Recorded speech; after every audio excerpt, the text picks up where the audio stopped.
옆에 있는 분들과 함께 인사 나누도록 하겠습니다. 인사 나누실 때 요즘에 인사를 항상 우리 목사님께서도 네 글자로 이제 인사를 하시는데, 우리 낮 예배 때 어떤 인사를 하셨죠? 마라나타라고 인사했는데, 이번 오후 찬양 예배 때는 에베네셀이라고 한번 인사해 보도록 하겠습니다. 옆에 계신 분들하고 눈을 마주치시고 함께 인사 나누도록 하겠습니다. 에베네셀. 네, 4층에 계신 분들도 에베네셀. 맨날 샬롬만 하다가 네 글자로 바뀌니까 여러분들 혀가 조금 꼬일 수도 있는데요, 괜찮습니다. 이해해 드리겠습니다. 에베네셀. 여러분, 에베네셀의 뜻이 뭐죠? 네. 군대에서 뭐라고 얘기하시는 것 같은데 잘 알아들을 수는 없고요. 여러분, 성경에 보면 각주에는 도움의 돌이라고 이렇게 나와 있는데, 사무엘상 7장 12절에 보면 사무엘이 돌을 취하여 미스바 센사에 세워 이르되 여호와께서 여기까지 우리를 도우셨다 하고 그 이름을 에베네셀이라 하니라 라고 이렇게 말씀이 기록되어 있습니다. 여러분, 에베네셀의 뜻은 여호와께서 여기까지 우리를 인도하셨다라는 뜻을 담고 있습니다. 여러분, 다사다난했던 올 한 해 이제 얼마 남지 않았는데, 이제 며칠 남았죠? 15일, 보름 남았잖아요, 그렇죠? 이제 보름밖에 남지 않았습니다. 올 한 해를 돌아보면서 각자의 삶 속에서 하나님의 도우심과 인도하심으로 오늘 여기까지 올 수 있었다라고 고백하며 하나님의 은혜에 다시 한번 감사할 수 있는 저와 여러분의 삶이 될 수 있기를 축복합니다. 사실 고민을 많이 했습니다. 오늘 어떤 본문을 가지고 하나님의 말씀을 선포할까 고민을 많이 했는데, 에베네셀의 하나님을 선포할까, 아니면 기다림의 절기인 대림절에 맞춰 하나님의 본문을 선정해서 하나님의 말씀을 선포할까 좀 많이 고민하고 기도했는데, 그냥 절기에 맞춰서 하나님의 말씀을 선포하라는 그런 음성을 좀 듣고 그 마음의 결단을 가지고 오늘 본문을 가지고 함께 하나님의 말씀을 받기 전에 잠깐 기도하고 하나님의 말씀 받도록 하겠습니다. 하나님, 감사합니다. 대림절 세 번째 주일을 보내면서 우리가 예수 그리스도 아닌 다른 무언가 누군가를 기다리고 있지는 않습니까? 하나님, 주님께서는 이 땅 가운데 다시 오시겠다라고 약속하시고 말씀하셨음에도 불구하고 나는 다시 오실 주님을 어떻게 기다려야 할지 오늘 주실 말씀을 통해서 다시 한번 우리의 신앙의 모습을, 흐트러져 있는 우리의 신앙의 옷깃을 다시 한번 여밀 수 있는 시간이 될 수 있도록 하나님 인도하여 주시옵소서. 부족합니다. 늘 말씀을 들어도 하나님의 말씀인지 깨닫지 못하고 어리석게 살아가고 있는 우리의 모습이 있다면, 하나님 다시 한번 우리의 오늘 선포되질 그 말씀 가운데 잘라낼 것 잘라내게 하시고 결단할 것 결단하며 나아갈 수 있는 이 시간이 될 수 있도록 성령께서 우리 각 심령을 주장하시고 붙들어 주시옵소서. 하나님, 특별히 부족하고 연약한 종을 단위에 세워주셨습니다. 종이 부족하고 연약한 모습 십자가 뒤에 감춰주시옵소서. 오직 하나님의 말씀을 온전히 하나님의 말씀으로만 선포하며 나아갈 수 있는 종의 삶이 될 수 있도록, 입술이 될 수 있도록 하나님 인도하여 주시고 붙잡아 주시옵소서. 온전히 하나님께서 우리와 함께 하시고 말씀하실 하나님을 기대하고 살아계신 예수님의 이름으로 기도드립니다. 아멘. 네, 저희는 지금 대림절 세 번째 주일을 보내고 있습니다. 여러분, 대림절 어떤 절기라고 알고 계십니까? 성탄절 이전에 4주간의 기간을 흔히 가리켜 대림절이라고 이야기를 하죠.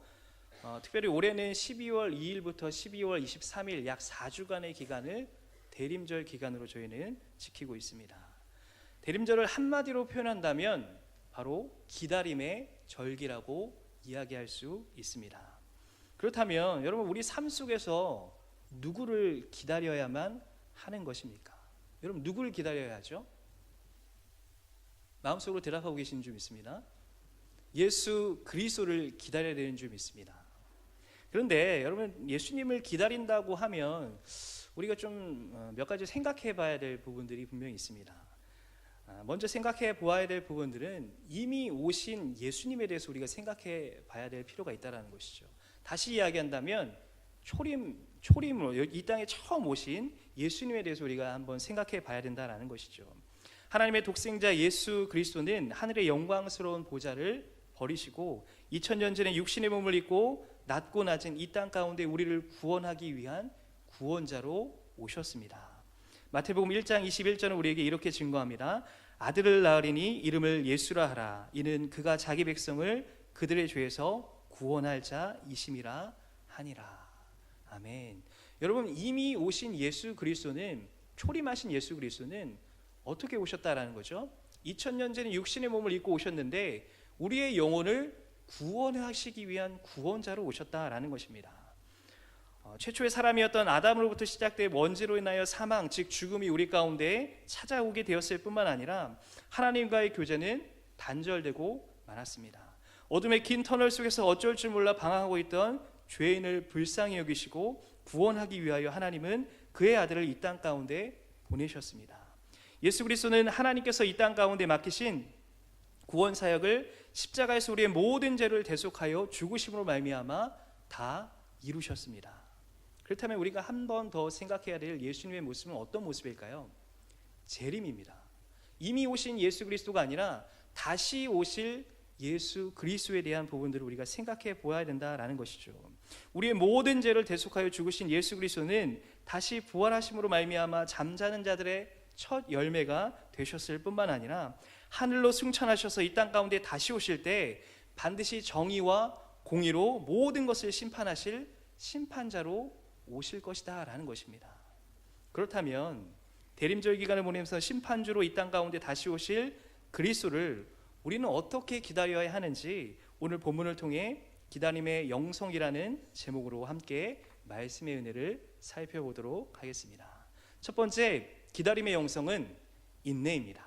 우리 이미 봉독했지만 5장 7절 말씀을 함께 한 번 더 봉독하도록 하겠습니다. 시작.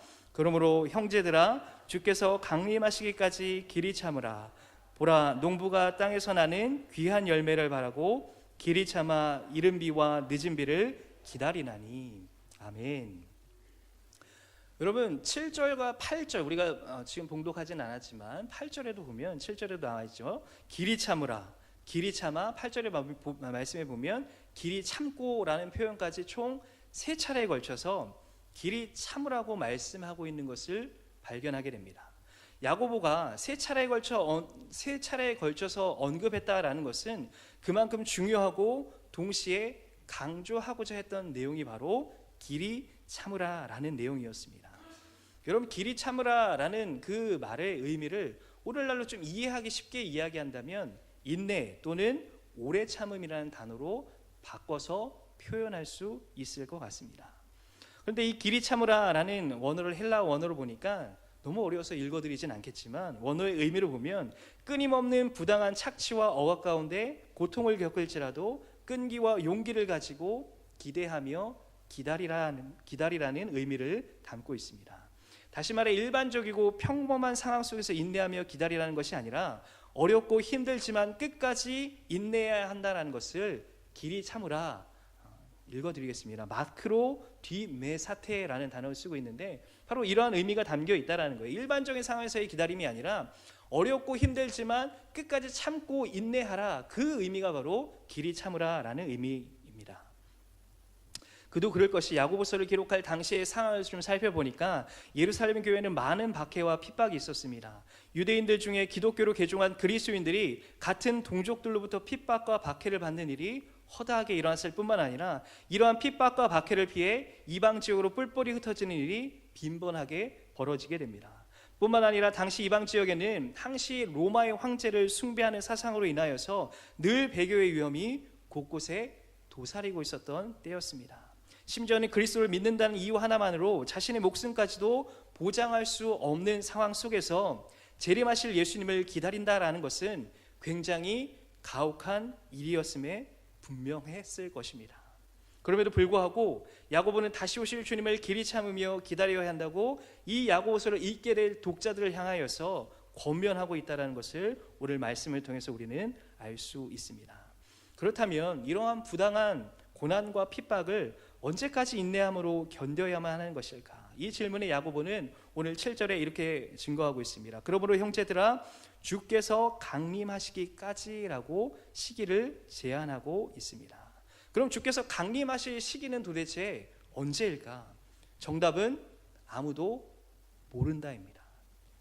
마태복음 24장 36절 말씀에 근거해서 말씀드리면 그러나 그날과 그때는 아무도 모르나니 하늘의 천사들도 아들도 모르고 오직 아버지만 아시느니라. 주님의 강림하시기까지란 그 시기를 제한했음에도 불구하고 말씀 우리 가운데 뭐라고 말씀하고 있냐면 아무도 모르고 하늘의 천사도 심지어는 예수님조차도 모르고 누구만 안다라는 거죠. 하나님만 아신다라는 것입니다. 주님의 재림의 시기는 전적으로 하나님의 주권, 하나님의 시간표에 달려 있다라는 것입니다. 우리의 힘과 지혜 그리고 능력으로는 예수님의 재림의 시기를 앞으로 당길 수도 없을 뿐만 아니라 뒤로 물을 수조차도 없는 우리에게 속한 영역이 아니라는 것입니다. 따라서 우리는 주님이 언제 다시 오실지 정확히 알 수는 없지만 하나님의 주권과 하나님의 때를 기다리되 끝까지 견디며 인내해야만 합니다.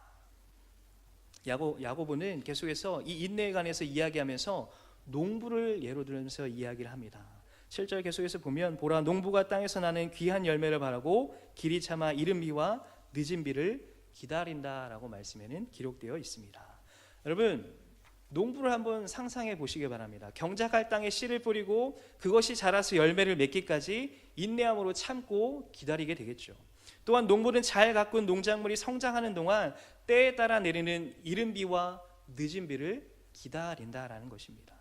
여러분 우리와 좀 다르게 팔레스타인 이 당시에 보면 신약 시대에 보면 팔레스타인 지역에는 가을에 씨를 뿌리고 씨가 싹트기 전에 시작하는 10월 말에서부터 11월 초에 내리는 비를 흔히 이른 비라고 하는데 이 이른 비는 씨를 뿌리는 파종할 때 굉장히 요긴한 비가 바로 이른 비가 되겠습니다.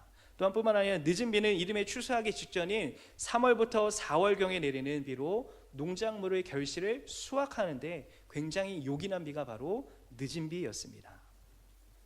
농부는 자신의 밭에 뿌린 씨가 귀한 열매로 자라는 과정에 있어서 아주 중요한 이른 비와 늦은 비를 기다리지만 이 비를 내리도록 하는 것은 그들의 능력 밖의 일이었다라는 것입니다. 씨앗을 뿌리고 성장과 수확을 위해 농부의 수고도 물론 중요하지만 사실상 농부가 할 수 있는 유일한 것은 오직 하나님이 정해주신 때에 내리는 이른 비와 늦은 비를 기다리는 것밖에 없다라는 것입니다. 농부가 간절히 원한다고 해서 그 수확의 시기를 자기 마음대로 당기거나 늦출 수 없듯이 주님께서 다시 오실 날을 인내함으로써 우리는 기다릴 수밖에 없다라는 것입니다.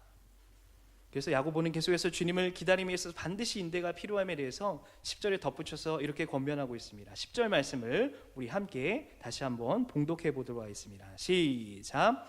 형제들아 주의 이름으로 말한 선지자들을 고난과 오래 참음의 본으로 삼으라.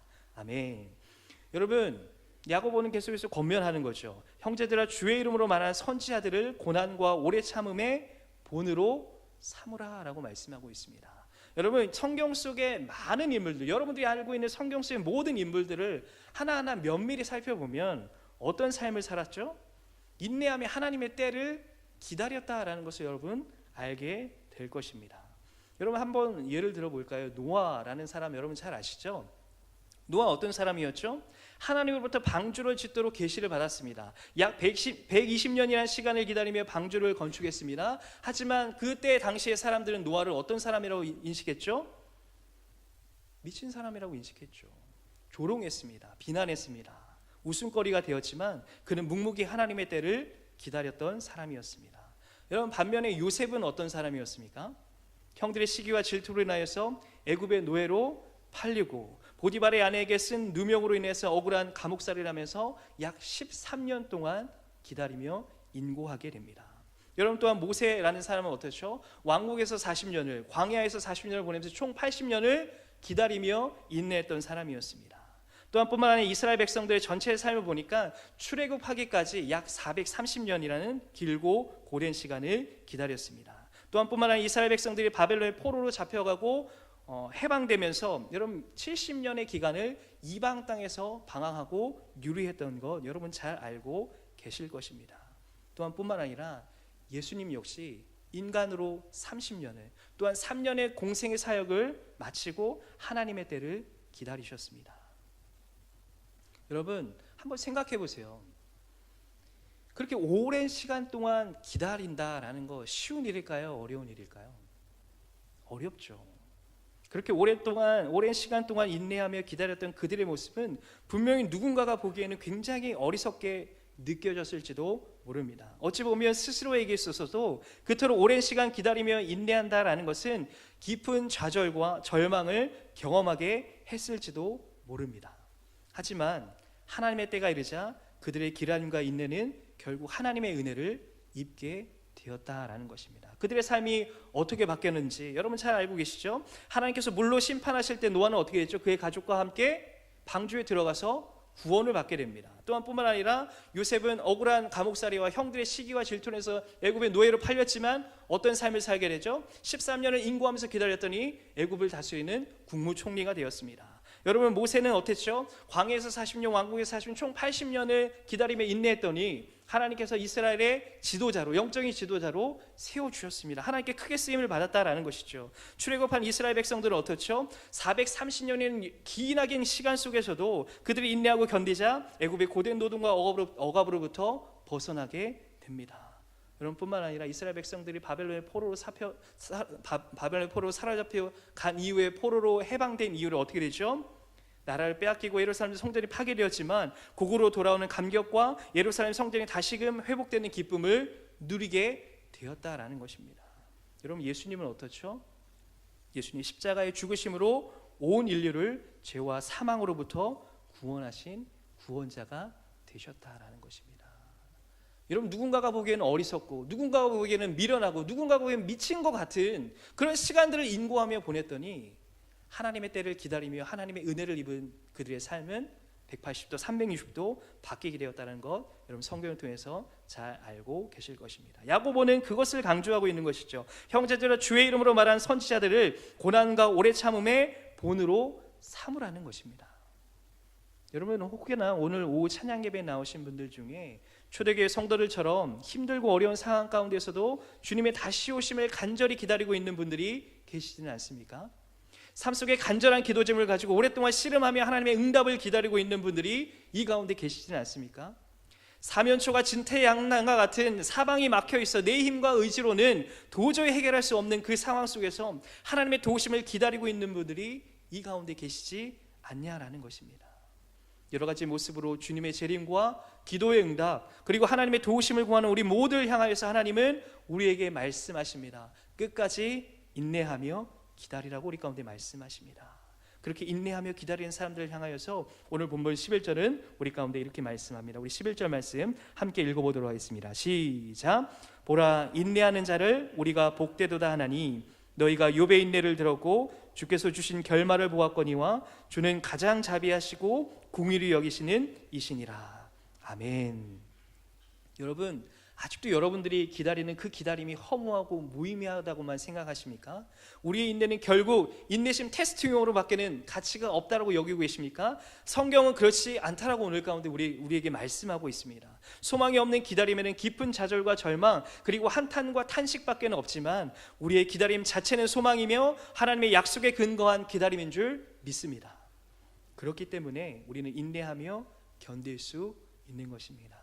하나님의 약속에 근거한 그 인내에 관해 성경은 우리에게 이렇게 증거합니다. 히브리서 10장 36절 말씀에는 너희에게 인내가 필요하면 너희가 하나님의 뜻을 행한 후에 약속하신 것을 받기 위함이라.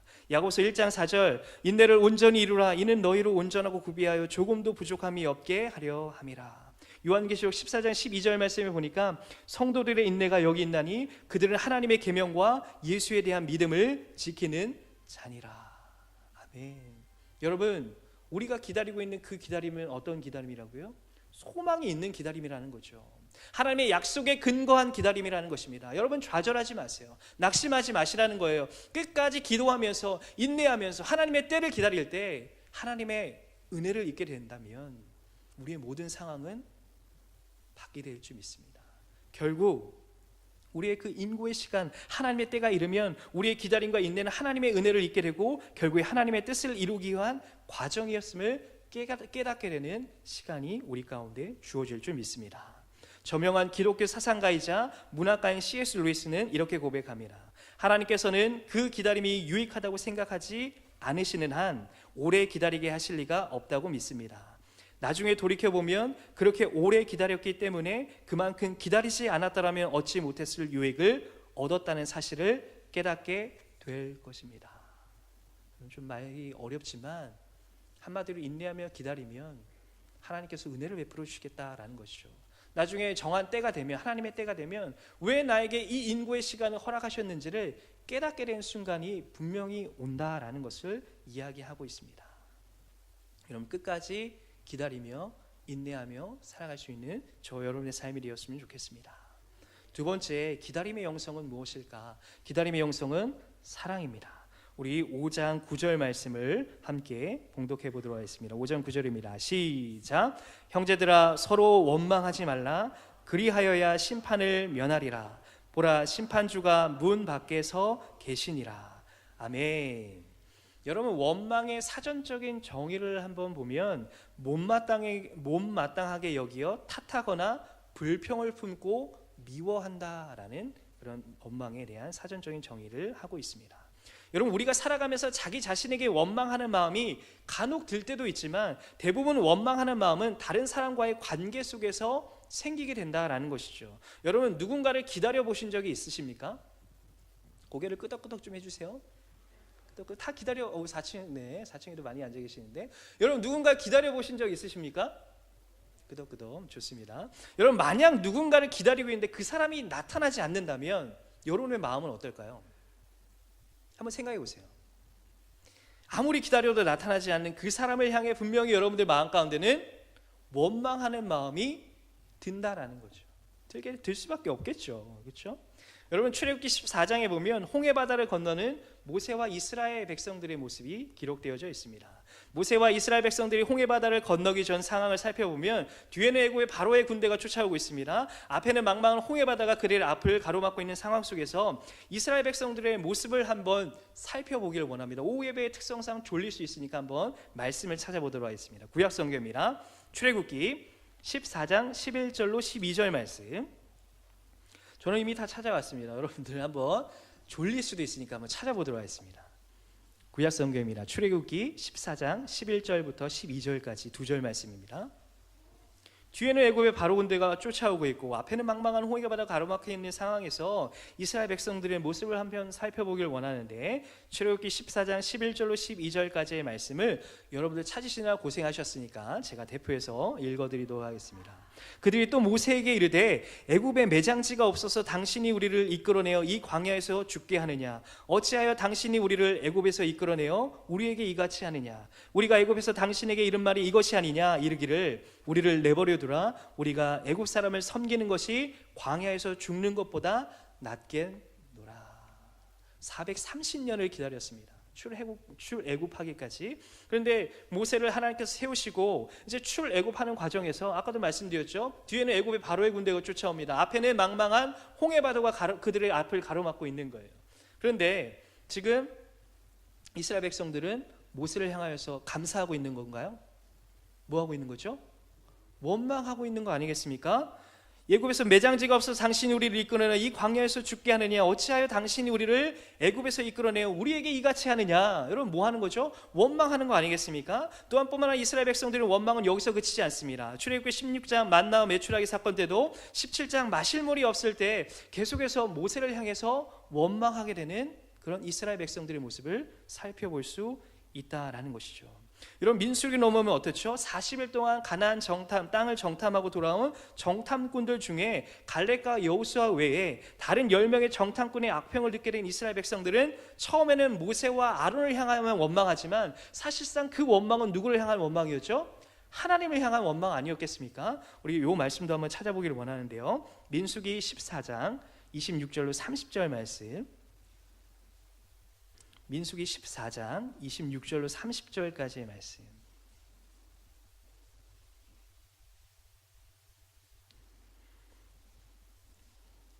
찾으라고도 하는데 졸지는 않으시겠죠?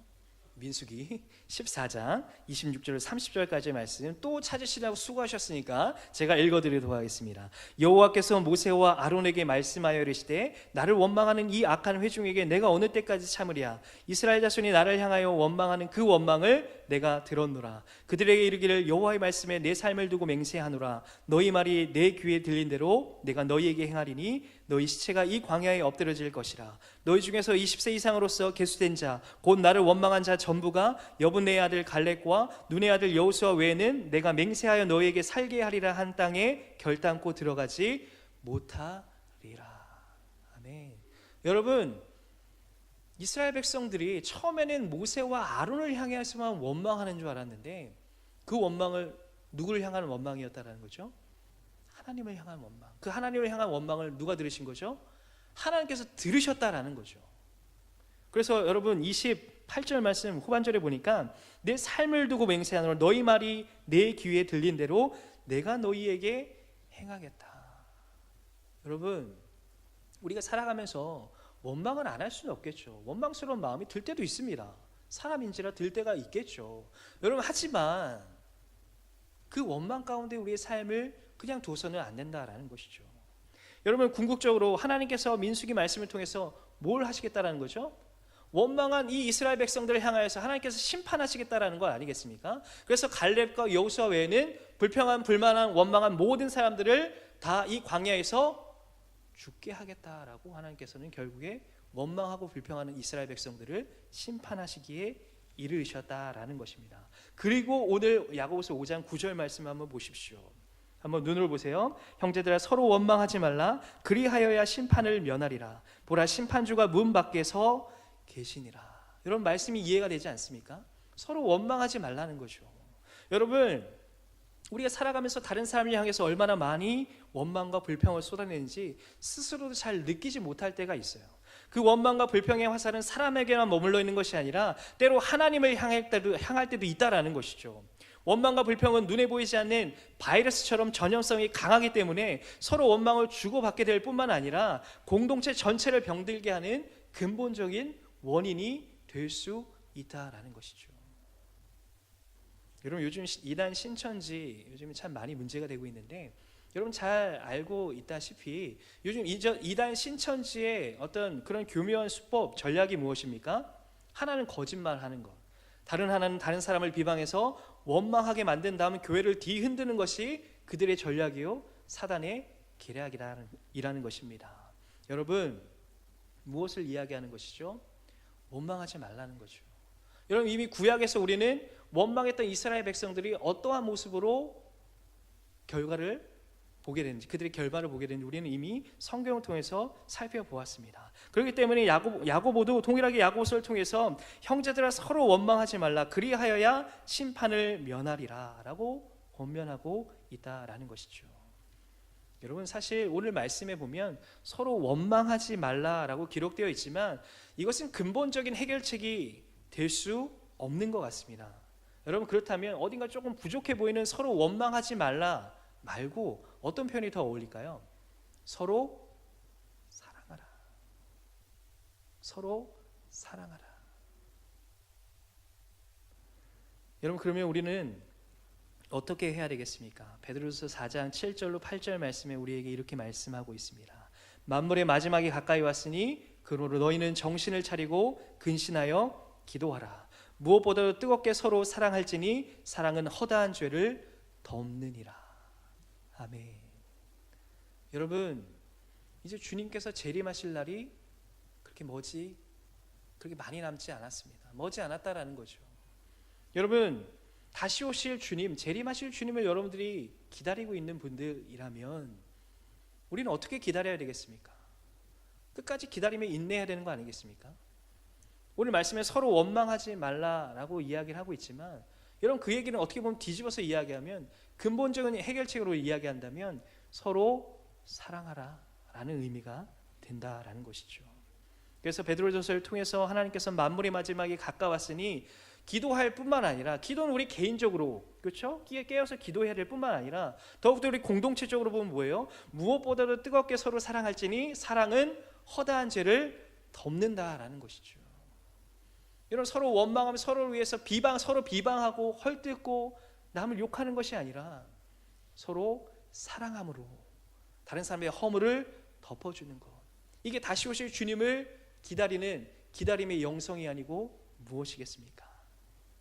요한복음 13장 34절은 우리에게 이렇게 말씀합니다. 새 계명을 너희에게 주노니 서로 사랑하라. 내가 너희를 사랑한 것 같이 너희도 서로 사랑하라. 아멘. 여러분, 우리 교회는 특별히 성탄절 사랑 나눔 행사를 지금 계속해서 진행 중에 있습니다. 여러분, 우리가 입술로만 사랑 고백할 것이 아니라 여러분, 이제 우리가 행함이 있는 믿음, 결국에 야고보서를 통해서 이야기하고자 하는 그 하나님의 말씀의 한 가지 근거는 무엇입니까? 행함이 있는 믿음을 보이라는 것 아니겠습니까? 우리가 오늘 대림절 기간을 보내며 다시 오실 주님을 기다리고 있는 이 시점에서 우리 끝까지 우리 삶 가운데 주어진 그 부분을 인내하고 기다림으로 하나님의 때를 기다릴 뿐만 아니라 우리 가운데 말씀하여 주신 서로 원망의 범위를 넘어서 서로 사랑할 수 있는, 사랑함으로 다시 오실 주님을 기다릴 수 있는 기다림의 영성이 저의 여러분의 삶 가운데 다시금 회복될 수 있는 이 시간이 될 수 있기를 주님의 이름으로 축복드립니다. 기도하겠습니다. 하나님, 이미 2000년 전에 이 땅 가운데 오신 예수님, 그 예수님의 사랑과 은혜 갚을 길이 없음을, 주님 우리를 구원하시기 위한 구원자로 오셨음을 이미도 우리가 믿고 우리 삶 가운데 고백하며 나의 구원자로 고백하는 그 그리스도, 하나님 이제는 우리 가운데 다시 오시겠다라고 말씀하시고 약속하신 그 재림하실 그리스도를 기다리며 나아가는 이 대림절을 보내며 나아갈 때 진정한 기다림의 영성은 무엇입니까? 주님, 오늘 말씀하신 인내와 사랑을 통하여서 다시 한번 이 땅 가운데 오실 주님을 우리가 바라보며 기다리며 살아갈 수 있는 우리 모두의 삶이 될 수 있도록 하나님 인도하시고, 다시 한번 이 받은 말씀을 우리의 삶 가운데 하나님 그 자리에만, 들은 자리에서만 그치는 것이 아니라 이제 우리 삶 가운데 적용하며 실천하며 살아갈 수 있는 우리 삶이 될 수 있도록 하나님 인도하여 주시옵소서. 감사드리며 예수님의 이름으로 기도드립니다. 아멘. 함께 찬송가 546장 찬송하도록 하겠습니다.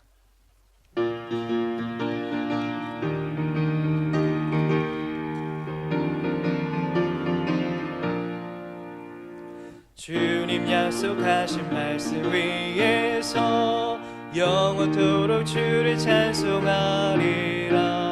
소리 높여 주께 영광 돌리며 약속 믿고 굳게 서리라.